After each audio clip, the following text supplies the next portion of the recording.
All right, to be respectful of everyone's time, let's start soon. I know we're gonna have a live audience today, but this is recorded, so we'll send this to all the investors.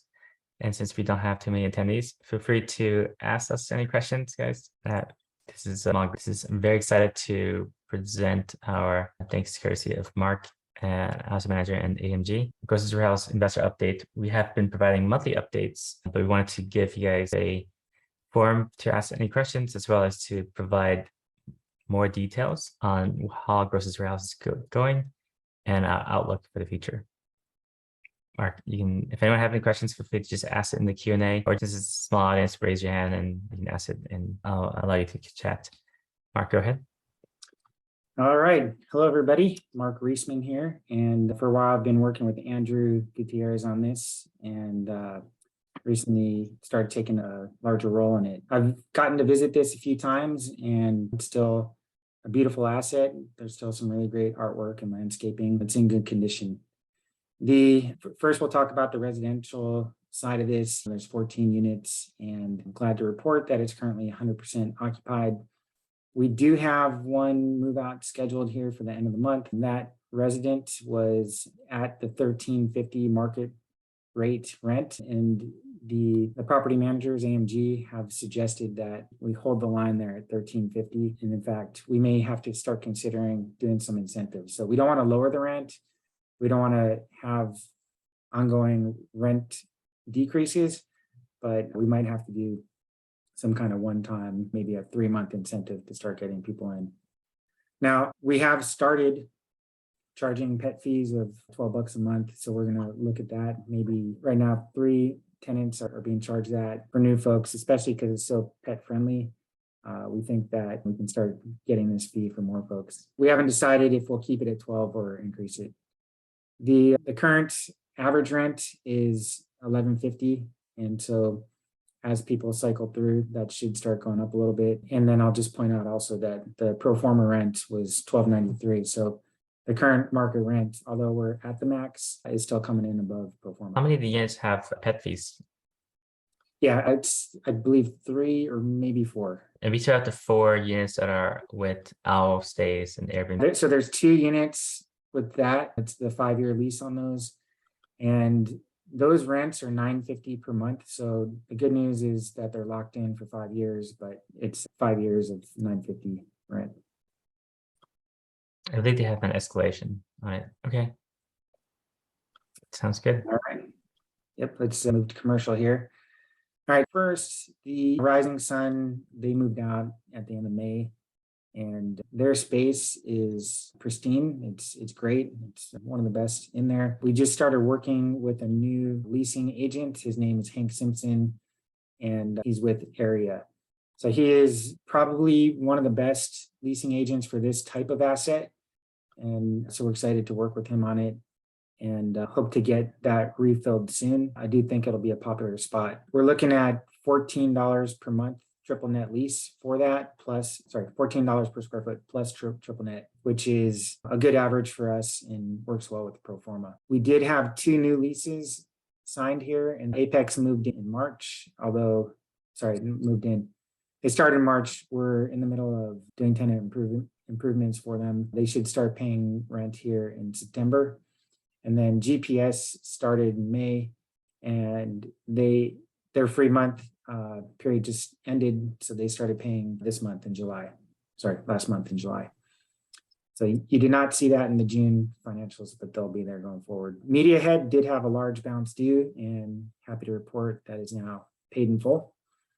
And then finally, there's a lot of water that comes into our driveway from the surrounding neighborhoods. And so we've been working with the city of Kansas City to try and get them to resolve it. So we think we have a pretty good solution. We've been approved for this fix, but we're waiting. City government, they're waiting for their funds. Once the funds show up, this is towards the top of the list. And we have one more vacant space, right? Oh, yeah. So there's actually 2 vacant spaces. So if you can scroll to the next slide. I'm sorry. There you go. All right. So you can see on the bottom left corner, that's 111, the 4,200 square feet. That is the red door that is recently vacated. There's a lot of windows. It's a very nice office space. So we think that'll go quick. And then unit 114 in the middle, it's orange in this picture. That is our other vacant space. I like this unit better than 112 and 113 because the windows, there's more window space in 114. It's a lot brighter than those other two. And those other two did get leased. Hopefully this doesn't take too long to get leased out.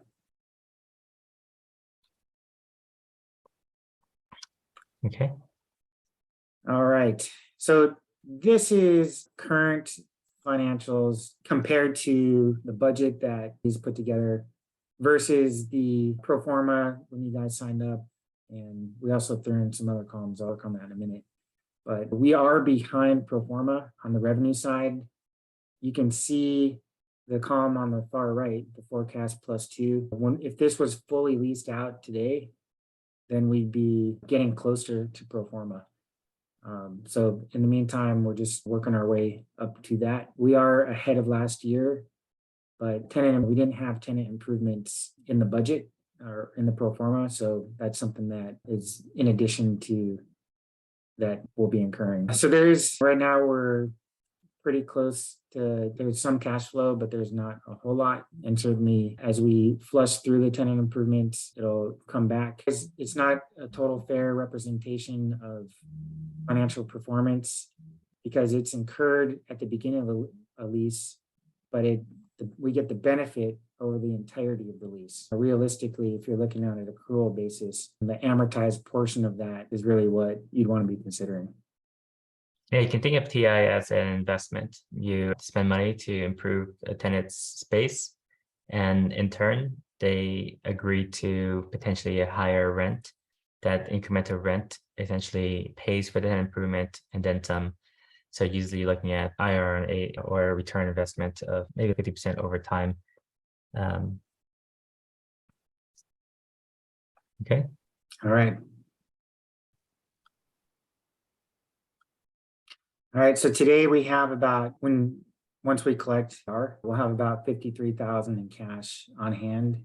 So we're looking closely at distributions and there may be a pause in distributions. We'll let you guys know as soon as we're able to conclude on this.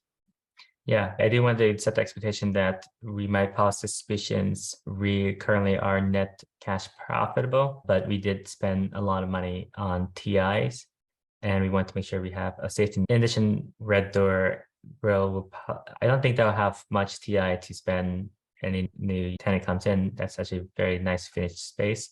But that one empty space might take some TI depending on the tenant. And so of course, having some cash on hand to pay for that allows us to secure a much higher rent for ourselves. So I know, Mark, you will be working on some budget planning and cash forecasts so that we create that cash reserve just in case. That's right. That's pretty much it. It's a very short presentation, guys. I'm not putting people on this call. Let me know if you guys have any questions. If not, hopefully everyone's doing okay. And we will end it here. All right. Thanks, everybody. Take care, guys.